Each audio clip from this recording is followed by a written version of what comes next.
And finally, when we talk about multivariate feature selection, we've described wrapper methods, we've described embedded methods, and the last type of multivariate feature selection methods that we're going to be looking into are hybrid methods.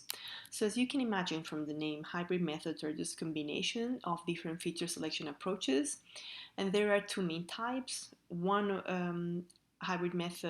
type of hybrid method are those that combine filter and wrapper feature selection methods, and the other type is those that combine embedded and wrapper selection methods.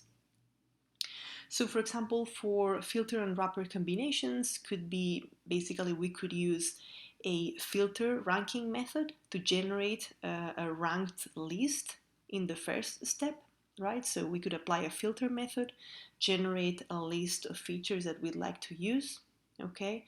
Take top features from that list and basically use those to perform a wrapper feature selection. Okay, so it could be a wrapper feature selection that rather than taking all the features has already done some type of filtering.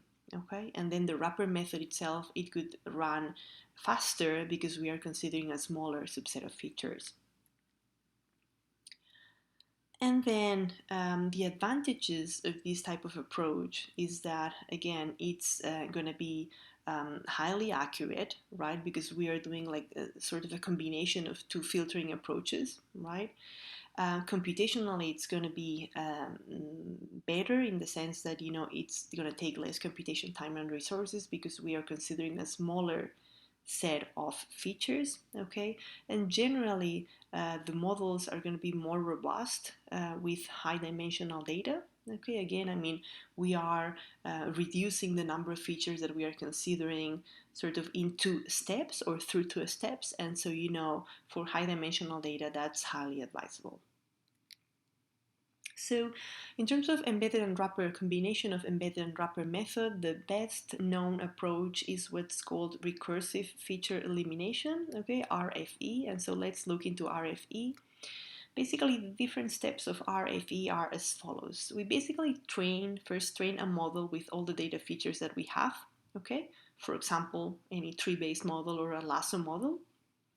And we evaluate performance, for example, with accuracy or with the error. After running that model, we can identify what's the importance of the features and take that ranking. Okay, and then what we can do with that ranking is delete the least importance feature and retrain the model.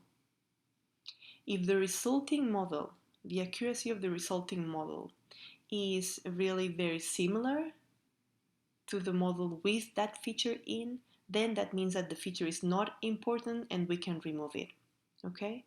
If the accuracy of the model is really reduced, and really reduced, we can create or assume the threshold that we want. But if it's really reduced, the accuracy, then that means that the feature is important and we have to keep it.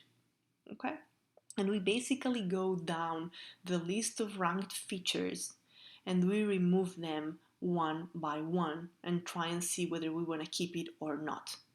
And it's important to understand that this RFE method is different from the embedded method with for example, trees, because basically in the embedded method, what we do is that we take all the subset of top ranked features and we retrain the model with that. And that's the feature selection that we do in the training, okay? Whereas here, we basically take them one by one. And another clarification is that this is not either a backward feature selection, okay? In a backward feature selection, it could eliminate all the features first in order to determine which one is the least important, okay? Whereas here, we are actually getting information from the machine learning model derived importance. So again, in the backward model, what we do is that we just reduce the number of features that we are considering by looking at how they are related to the labels with some sort of best feature measure. Whereas here, that decision is being made by the model itself. So, this is different from backward methods in the wrapper. This is different from embedded methods as well. Generally, this approach is also faster than pure wrapper methods. because embedded methods are faster, right? As we said before, embedded methods do the selection during the training, and so they are faster. But this approach is also better than embedded methods themselves because we have multiple runs. We're considering, multiple subsets of features, and so that also improves the accuracy of the model. The drawback is that we are always deciding an arbitrary threshold of what are the top features that we want to select, but that's also true for embedded methods.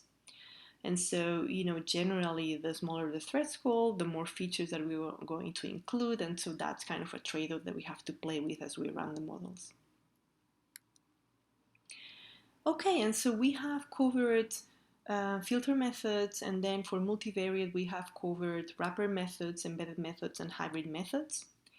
I'd like to finalize just with one slide describing a couple of more advanced feature selection methods that we are not going to see in this course, but that I think that it's important that you are aware of in case you find references to those as you keep learning more about machine learning and data science.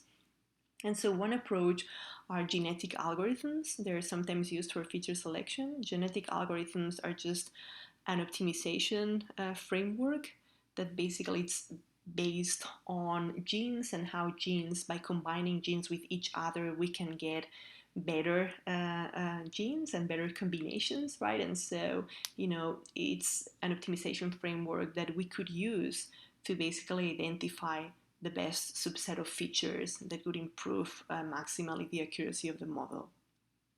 And then another advanced approach that you might see for feature selection are a specific type of deep learning architecture, which is called autoencoders. Okay, and basically, an autoencoder is like a really deep multi-layer perceptron that is trained to recognize the input, right? So I mean, you input all the data points that you have, the features that you have, and you train the model to recognize those features. And so in a way, we're training the model to identify patterns within those features and to identify which are the relevant features.